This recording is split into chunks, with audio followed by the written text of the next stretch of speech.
Continuamos en los protagonistas y en este caso unos bloques prometidos. Yo le había prometido además que iba a estar la gente de la cooperativa El Cardumen, que estuvo en el Consejo Deliberante, que salió aprobada ratificación en el convenio entre el municipio y esta cooperativa para llevar adelante las viviendas bajo el programa Procrear. Se habían comprometido a venir los protagonistas, pero les salió que hoy tenían que llevar carpetas al banco, si no me equivoco, hipotecario, y no pudieron, por supuesto, estar acá, así que lo disculpamos, ya en otra oportunidad estarán. El fin de semana hacen una peña, ahí donde van a formar esta cooperativa. Así que bueno, contaba Celeste Domínguez acerca de esta cuestión. Están disculpados, por supuesto, y ya tendremos otra oportunidad. Así que adelantamos lo que iba a ser el tercer bloque, es el segundo, el final. Y estamos con Verónica Casco, concejal, ¿no? Reelecta, ¿no? Que debutaron de vuelta, bueno, en lo que fue la sesión última hace muy poquito, con temas que tiene que ver particularmente con el pase a comisión del presupuesto, el impositivo fiscal, esto que comentaba de la cooperativa El Cardumen, y otro tema como la prevención del bullying, ¿no? Que fue presentado por la edil Laura Funes, y uno sobre la calle Rivadavia, pero particularmente que cambia de mano, ¿no? Digo, particularmente la concejal sobre el final de la sesión, una sesión que duró 35 minutos, fue muy cortita, que duró un poco más porque, bueno, pidió el micrófono sobre el final y hizo una declaración muy fuerte en contra de algunas cuestiones que está viendo que ya va tomando una dirección el gobierno de Mauricio Macri con respecto particularmente a la ley de medios audiovisuales, donde está Lombardi, donde está Oscar Aguad, que usted lo marcó como militante de Clarín, y que va a llevar adelante una vuelta de tuerca con lo que fue la ley de medios. Además habló del tema Gil Carbó, y eso que todavía no se había integrado de los dos miembros de la Corte Suprema de Justicia de la Nación, que por decreto Macri, para que se entienda, de Bartolomé Mitre a la fecha, nadie había utilizado esto para incorporar de este modo, ¿no? Jueces de la Corte Suprema de Justicia. Verónica Casco, ¿cómo estás? Hola, ¿qué tal? Buenas tardes. Sí, mira, a mí me parece importante en esta instancia que no decaiga digamos, desde quienes entendemos el proyecto nacional y popular y siguiendo un poco el ejemplo de lo que nos ha espabilado Cristina y Néstor en estos años respecto de cómo son las cosas, ¿no? Que es mi verdad relativa y otro tendrá otra verdad relativa, pero hay algunas cosas que es muy difícil que sean tan relativas. Para nosotros, Frente para la Victoria, que hemos perdido las elecciones y aceptamos haber perdido las elecciones y hacemos el análisis que haya que hacer respecto de por qué se perdieron las elecciones, nos parece importante en esta instancia, me parece a mí, que podamos remarcar y resaltar todo aquello que habíamos anticipado de alguna manera y que implique la pérdida de derechos adquiridos, que impliquen un retroceso. A nosotros se nos acusó de esta campaña del miedo, porque de alguna manera decíamos Macri, pero no porque uno tuviera se basara en acusaciones falsas o pretendiera tener una bola de cristal. Es porque los antecedentes de Macri, las personas que rodean a Macri, podían anticipar cierto rumbo, cierto perfil. Pero a mí lo que me interesa por ahí distinguir es que el rumbo económico de Macri, más allá de detalles más o menos, era anticipable. Las personas que lo votaron a sabiendas. Entonces, ¿de cuál iba a ser la política económica? Porque lo de fondo, lo principal, lo fundamental que está pasando es que ya hubo una brutal transferencia de ingresos desde los trabajadores hacia la patronal por pérdida de poder adquisitivo. Eso ya es un hecho. Ahora, a esto se suma una serie de circunstancias que vos, como vos enumerabas, que es necesario puntualizar y remarcar porque tienen que ver con la batalla por el sentido, tienen que ver con la batalla cultural. A mí ya de movida me parece grave que en el mismísimo debate presidencial, Macri se haya tomado unos segundos alguien que va a conducir un país para defenestrar o para cuestionar un programa de televisión. Pues, diciéndole a Scioli, pareces un panelista de 678, poniéndolo en un lugar que realmente me pareció una desubicación total. A mí no me sorprende viniendo de Macri, pero me parece que en alguien que pretende la investidura presidencial es grave. Ahora, además, tuvo la presencia de ánimo como para decir en reportajes que 678 no iba a existir más en la televisión pública, porque 678 era un programa que tenía... Ahora, ¿es posible que alguien que dice defender la libertad de expresión, porque fue una de las cosas que dijo en el discurso de apertura, que yo leí, escuché, digamos, prolijamente, puede al mismo tiempo que dice que quiere que la Argentina tiene que estar garantizada la libertad de expresión, al mismo tiempo decir que un programa de televisión no puede estar más? Entonces, ese tipo de incongruencias me parece que revelan que Macri, como alguien de la derecha o de la centro derecha, indudablemente sostiene posturas autoritarias, porque la derecha por definición es antidemocrática, porque la derecha defiende los intereses de las patronales. Esto es así, o de los poderes concentrados, o de los intereses que tienen que ver con el agro, con las finanzas o con la industria, pero a expensas de el sacrificio de los trabajadores. No podemos decir que el gobierno de Cristina haya sido un gobierno socialista, ni revolucionario, ni nada por el estilo, pero que sí hubo una protección hacia los derechos, una generación de fuentes de trabajo con un montón de dificultades y con un montón de defectos, pero sí una serie de medidas que siempre fueron en contra de, a contrapelo de lo que desde el contexto internacional o nacional pudiera atentar contra el trabajo, contra el sustento, ¿no? Buscando paliar esas dificultades. Vamos a ir por partes, digo, sobre todo por lo que planteaste en el Consejo Deliberante, en principio con respecto a lo que pareciera que se viene a contrapelo de lo que fue la ley de servicios audiovisuales y que ahora pretenden nuevamente modificarla. Sí, ahí hay dos cosas graves. Uno es la persona elegida, como vos decías, la persona elegida para conducir ese Ministerio de Comunicaciones, que está todo bien, digamos, está bárbaro que se cree un Ministerio de Comunicaciones. La cuestión es que esto, desde el punto de vista técnico, digamos que las opiniones técnicas que he escuchado, no hay problema que incorpore a ese ministerio estos entes descentralizados, porque hay muchos ministerios que tienen entes descentralizados. Por ejemplo, el Ministerio de Agricultura tiene el INTA, ¿no? O el SENASA, pero la AFSCA y AFTIC dependían directamente de la presidencia. Ahora van a depender del Ministerio de Comunicaciones, está todo bien. El problema es que hay una superposición de competencias, por las cuales estos entes autárquicos tenían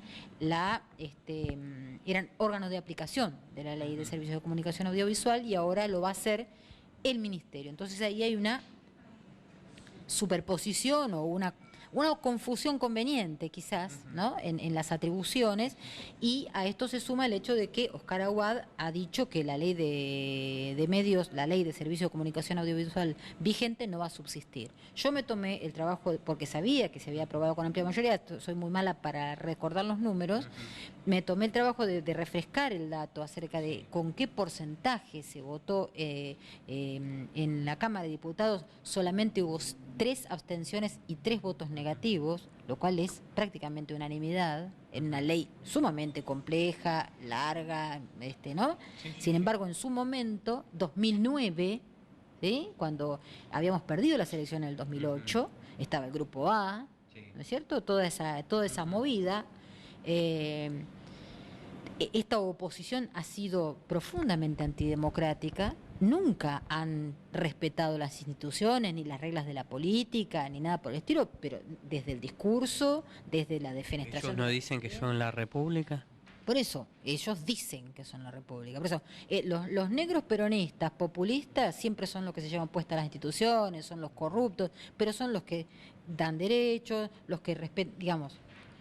Yo entiendo que Macri pueda llegar a tener una proporción mayor de decretos de necesidad de urgencia, porque él va a gobernar con el Congreso en contra. Ahora, con el Congreso en contra, de todas maneras, Cristina, o con una mayoría trabajosa, con mucha negociación política, en 8 años de gobierno creo que firmó 30 decretos de necesidad de urgencia. Esto marca un estilo que a mí me parece prepotente. Macri es una proyección de lo que es él en Cristina, porque la prepotencia, la soberbia, el ninguneo de las instituciones, hasta ahora en 5 o 6, no sé, no se lleva ni una semana de gobierno y ya las ha demostrado a todas. Igual digo, para el tema de la ley de servicios audiovisuales tendrá planteado otra ley, no puede con Sí. decreto o lo que fuera. Es una ley, va a tener que negociar con un parlamento adverso. Así es, Pinedo dijo, o por lo menos yo leí, que ellos tenían ya redactado un proyecto de ley, otro, distinto, y que lo iban a impulsar y está todo bien. El tema es que Aguad siempre hizo lobby para Clarín y fue un representante de Clarín. Así que evidentemente se empieza a confirmar, no es que nos estamos enterando, se empieza a confirmar el hecho de que Macri subió al poder para, digamos, para sacar retenciones, para generar una cuestión relacionada con los medios, ¿no? Con el control de los medios, la batalla cultural y el otro frente, además del frente económico, porque Pratday muy silenciosamente está haciendo su trabajo, obviamente, el otro frente es la justicia, el judicial. A ver, contame esto que también planteaste en la sesión, el tema de Gil Carbó. Y bueno, la procuradora Alejandra Gil Carbó está siendo fuertemente cuestionada. Yo creo que esa es junto con Sabatella son dos personas que además esas personas deben ser apuntaladas y sostenidas y apoyadas, porque están sufriendo un embate terrible, cruel y despiadado. En el caso de Alejandra Gil Carbó, recibió amenazas, digamos, desde la Nación, ¿no? En la Nación dicen que a ella la amenazaron, y no es otra cosa que la amenaza de la Nación, en donde le dijeron que iba a ser una carnicería, que se iban a meter, le iban a buscar la vuelta a ella y a la familia para destrozarla en los tribunales. A ver, digamos, Gil Carbó es la auditora general de la Nación. Es la Procuradora General de la Nación, es la jefa de todos los fiscales, que la Procuraduría General de la Nación es una entidad, una institución creada por la Constitución del 94 como un extrapoder, es decir, división de poderes de la República, ¿no? Ejecutivo, legislativo, judicial, y hay un extrapoder que son los fiscales nación, que están bajo su órbita. Esta persona, este cargo de procuradora es vitalicio. Y obviamente ella fue nombrada siguiendo los pasos que rigen en la ley, con los acuerdos legislativos correspondientes, de manera que no hay manera de removerla, sino es a través de un juicio político. Y le dicen todos los días que tienen que renunciar. A ver, digo, si uno va entendiendo los pasos y lo que pasa, digo, con un pensamiento natural y clásico, digo, si ella tiene el cargo que tiene y si supuestamente tuvo una mirada opositora al gobierno, supuestamente, digo, entonces no estaría mal que continúe para que la justicia sea lo más independiente posible. Y bueno, eso dice la lógica, pero evidentemente, digamos, el macrismo creo que nos quiere dar a entender, o quiere presentarnos la idea de que ellos están teniendo que refundar todo. Que todo lo que se ha hecho en estos 12 años se ha hecho mal, está viciado de corrupción, de populismo, de prepotencia. Cristina es una reina, una monarca, es arbitraria, es caprichosa. Evidentemente que no es así. En el momento del conflicto con las patronales del campo, ¿qué desenlace tuvo? Cristina enviando la resolución 125 al Congreso y exponiéndose y arriesgando a lo que pasó, que fue que Cobos se dio vuelta, ¿sí? Ese mismo Cobos, que lo apoya a Macri y que ahora dice que está sorprendido del nombramiento de 2 jueces a dedo, de 2 jueces de la Corte Suprema de Justicia. Vamos a este tema, a ver. Y bueno, nada. Dicen que que desde 1853, que Bartolomé Mitre lo tuvo que hacer porque no había Corte Suprema, fue el inicio, pero que jamás se optó por una salida de esta envergadura. Y lo que pasa es que la división de poderes es un pilar del funcionamiento republicano. Esto es así, pero esto fue incluso respetado por Néstor Kirchner con la Corte Suprema del Menemismo, que daba vergüenza. Por eso digo, cada vez que gobierna la derecha, como tiene que tomar medidas antipopulares, antipueblo, no le queda otra alternativa que incrementar la represión. Son democracias restringidas. El neoliberalismo se basó o se pudo sostener desde el punto de vista institucional a partir de democracias restringidas, sin paritarias, restricción del sindicalismo. No, no eran dictaduras, pero sí eran regímenes en los cuales la capacidad de acción, el empobrecimiento, la restricción de los derechos y demás, hacían la transforman en una democracia restringida. Entonces, hábilmente también fomentada desde esta cuestión del consumismo, y, ¿no? El no te metas, y la indiferencia, y el descrédito de la política, la falta de desaliento a la participación popular. Bueno, yo lo que creo es que este momento no es el 2001. O sea, a mí me parece que al pueblo argentino lo encuentra empoderado, no serían palabras de Cristina. Me parece que hay una porción importante de la población que está muy clara en qué significa este tipo de políticas y está dispuesta a confrontar, a reclamar, a defender los derechos. Me llama la atención, hoy estaba migrando, por ejemplo, que la Corte Suprema avala esto que hizo Mauricio Macri con respecto a los jueces de la Corte. Como que hay todo un cambio. ¿Está llevando adelante una Corte adicta como hubo en la década del 90? Y del momento que Lorenzetti estaba al lado, a mí me parece escandaloso que Lorenzetti haya estado al lado de Macri cuando juraba. De hecho, la amenaza de Macri hacia Cristina, según los dichos de Cristina, fue que a él le podía dar la banda del bastón la Corte Suprema, digamos, el presidente de la Corte Suprema. A mí me parece que Lorenzetti es uno de los tipos que más fuerte juega en la política argentina. La independencia del Poder Judicial, nada. ¿Cómo se decía el Partido Judicial? Mis polainas, como se dice, la independencia, el Partido Judicial exactamente, logró sostenerlo a Fight, digamos, toda esta movida de la designación estaba pensada de antes, porque evidentemente ya se sabía que Fight se iba el 11 de diciembre, que él iba a estar en receso del Congreso y que el tipo iba a salir con un decretazo, nombrando dos personas que ni siquiera son jueces, porque no son jueces, más allá de que Hayton de Nolasco dijo que eran dos personas conocidas en el ámbito jurídico, digamos, eran personas reconocidas y a lo mejor serán personas prestigiosas y a lo mejor son personas capaces, ¿no? Sí, pero que entra manchado el modo, ¿no? Ya entran con una mancha. Exactamente, porque ahora ellos tendrían, digamos, su nombramiento mandato durante todo el año, hasta que termina el periodo legislativo. Pero hay otro tema que es todavía, que es muy, no sé si más grave, pero muy grave, que es la conformación del Ministerio de Educación, sobre lo cual hay un silencio hace 2 o 3 días bastante grave, porque este decreto número 13, que modifica la ley de ministerios, que yo anoche decía, la ley de ministerios es lógico que un gobierno nuevo tenga que cambiarlo, porque puede querer tener su estructura, el Congreso está en receso, bueno, un decreto de necesidad de urgencia para modificar la estructura. Ahora, el problema ahí es que cuando crea el ministerio, o constituye, digamos, el Ministerio de Educación y Deportes, a manos de, ya sabemos, de Esteban Bullrich, cita como marco jurídico de ese ministerio las leyes anteriores de educación.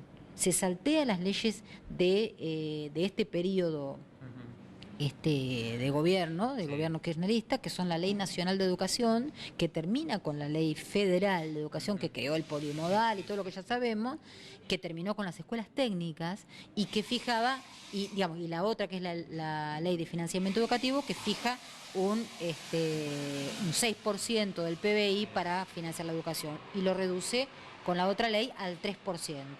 ¿Esto significa también que las escuelas técnicas corren riesgo? Claro, yo no sé operativamente qué va a significar. A lo mejor es un globo de ensayo, ver si se avivan. Claro. A lo mejor Bullrich dijo que era un error. lo cual es muy difícil de... Llamativo, ¿no? Porque él además viene de ser ministro de Educación de la Ciudad de Buenos Aires, no puede desconocer la norma. Alguien que ha ido del cadre, como se dice habitualmente.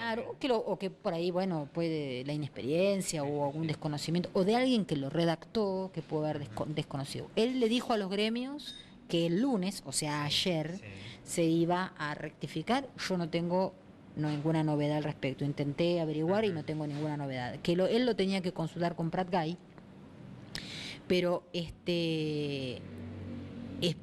podría ser que la estructura de las escuelas quedara como está, quedarán las escuelas técnicas, etcétera, etcétera, pero se redujera el presupuesto. El tema del presupuesto. Y bueno, es una barbaridad, ¿no? Bajar pero ¿cómo te cierra? del 6 al 3. Bueno, pero ¿cómo te cierra que se resignen las retenciones, el cobro de retenciones? Claro, de algún lado tiene que salir. Tiene que salir la plata. ¿De dónde sale la plata? Del pago de ingresos brutos y del pago de ganancias, según el propio Bursaile, ¿no es cierto? Y de mayor presión impositiva. Mayor presión impositiva hacia quiénes, a los exportadores de granos, que son expertos en evasión de impuestos. Porque el tema de las retenciones es que al tipo lo agarran cuando va a querer exportar. Además, los que exportan son los sectores más concentrados. Incluso el otro día decía, creo que Príncipe, el de la Federación Agraria, que en realidad el productor ya vendió la cosecha. Esta cero retenciones beneficia al exportador, que ya tiene acopiado y está esperando el momento oportuno para... Que no es ahora, que es cuando aumente el dólar a su precio máximo. Exactamente, no solamente va a aumentar el dólar, sino que además no va a tener que pagar retenciones. Entonces, eso es escandaloso. Y además, digo, de escandaloso lo estamos viviendo en estos días, ¿no? El problema del consumo interno. Ahora está en juego o en jaque la hora 12, ¿no? Que parece que lo van a suspender.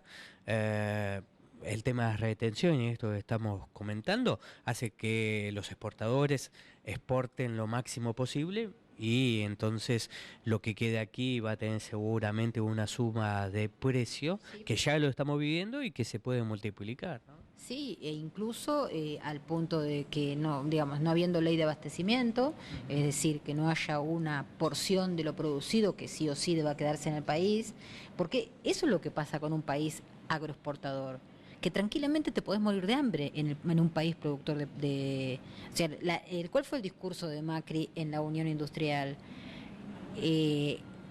Esta cosa de la inserción con el mundo, de que nos presten plata, de que con la prepotencia no logramos nada. Es decir, ¿cuál es la prepotencia? Cristina diciéndole a los buitres no te pagamos un mango. Eso es prepotencia para él. ¿Por qué? Porque su visión es la de la entrega.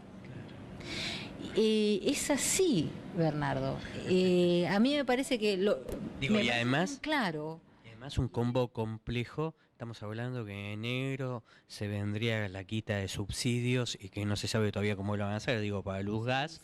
Y además, en estos días se plantea que se termina con el cepo cambiario, así que Dios nos ayude. Mirá, en noviembre Prat Guy dijo el dólar va a estar a 15. Y Macri dijo, vamos a eliminar el cepo cambiario. Es decir, ¿qué quiere decir eliminar el cepo cambiario? Le preguntaron y él contestó, y que cualquiera pueda ir y comprar todos los dólares que quiera. ¿Quién va a comprar dólares? Vos, yo, los exportadores, los industriales importantes, las corporaciones. A la clase media le parece que vive en un país mejor si la gente puede, aunque no tenga un mango partido al medio, si la gente puede ir a comprar dólares, como si comprar dólares fuera en sí mismo algo bueno, cuando no es ni nuestra moneda, ni tenemos la máquina de imprimir dólares, ni nada por el estilo. El dólar es dependencia, pero eso lo saben todos los países del mundo, que intentan, de alguna manera, preservar su moneda frente a lo que es el dólar. El dólar es el imperialismo. Ya sé, suena setentista, suena antiguo, pero es... si no querés decir el imperialismo, es el liderazgo de un país, liderazgo económico de un país en el mundo, que cuando entra en crisis exporta la crisis, o sea, maneja la economía a partir de que tiene la máquina de imprimir dólares. Por último, en los minutitos nos quedan, Vero Casco. ¿Qué hacemos, digo, con la suba de precios? Ahí la Fede Cámaras pidió traerlo a los primeros días de noviembre. Sabemos que cuando sube es muy difícil que bajen. ¿Qué hace el consumidor? Digo, ahora vienen las fiestas, ¿no? ¿Qué hace? Comprar lo menos posible, ser racional, ser austero, hacer un boicot de lo que más suba. ¿Qué hace? Y sí, todas esas alternativas son posibles. De todas maneras, a mí me parece que se resuelve únicamente con acuerdos macro. Más allá de la presión que el consumidor pueda hacer, evitar de consumir determinadas marcas o evitar de consumir determinados productos, me parece que yo la escuché a Vidal, y lo comenté en tu programa, decir: los precios cuidados no son lo nuestro. Y lo de precios cuidados va a quedar por un tiempito, como para no levantar mucha polvareda, pero después se va a caer, porque la tónica de ellos, si se van a eliminar las importaciones, los permisos de importación a fin de año, supuestamente para, digamos, la receta ortodoxa, Bernardo, vos y yo, con la edad que tenemos, lo hemos vivido 25 veces a esto. Lo hemos vivido 25 veces. Y yo les decía a mis hijas, la primera vez en mi vida que veo que se hace un control de precios en el cual algunos precios bajan, fue con toda la batería impresionante de acuerdos y de negociaciones que se hicieron durante el precios cuidados y todo lo que implicó los convenios de Kicillof. Un gobierno de esta naturaleza, digo, situado en lo que es un gobierno de Mauricio Macri o María Eugenia Vidal, uno no le ve uña y guitarrero para que el Estado intervenga. No, porque no les interesa. Es decir, ellos lo que van a ir es a un Prat Guy, va a ir a la receta típica, que es importar para que la producción local baje el precio, porque vos competís con alguien que viene de afuera, que es un producto que es más barato, pero que va a pulverizar los puestos de trabajo, pero no les importa. Lo que hemos vivido y lo que hemos manifestado. Totalmente. Casco, muchísimas gracias como siempre, a participación de los protagonistas, lo mejor digo para este año legislativo, seguramente en el 2016 nos volverá a encontrar un montón de veces y además, bueno, muchas felicidades por la fiesta de esa vecina. Bueno, muchísimas gracias, lo mismo a ustedes y bueno, con todo esto, de todas maneras, el pueblo argentino, vuelvo a repetirte, me parece que estamos en otra etapa. Esto de la resistencia con aguante, lo que nos da es mucha fuerza, mucha polenta para defender lo nuestro. Bien. Nos estamos despidiendo, qué programita intenso. Hoy hemos hecho un programa oficialista, igual teníamos en el medio con la cooperativa El Cardumen, pero por lo comentado anteriormente no pudieron participar, ya seguramente no tienen oportunidad de charlar con ellos en el 2016. Así que como siempre, a Lito, lo que es la TV pública, ustedes saben que esto sale los miércoles, lo estamos grabando día martes, digo esto por si pasa algo políticamente, uno nunca sabe, los miércoles de 5 de la tarde a 18:30 durante 1 hora y media, así que muchísimas gracias a usted que está del otro lado. El próximo, último programa de los protagonistas del ciclo 2015, vamos a tratar, por supuesto, de que venga gente de oposición, ¿no? Vamos mechando, ¿no? Un pueblo de todas las voces, como dice la radio pública, y nosotros también lo hacemos aquí en la TV pública. Muchísimas gracias y nos volvemos a encontrar dentro de una semana con mucho más los protagonistas.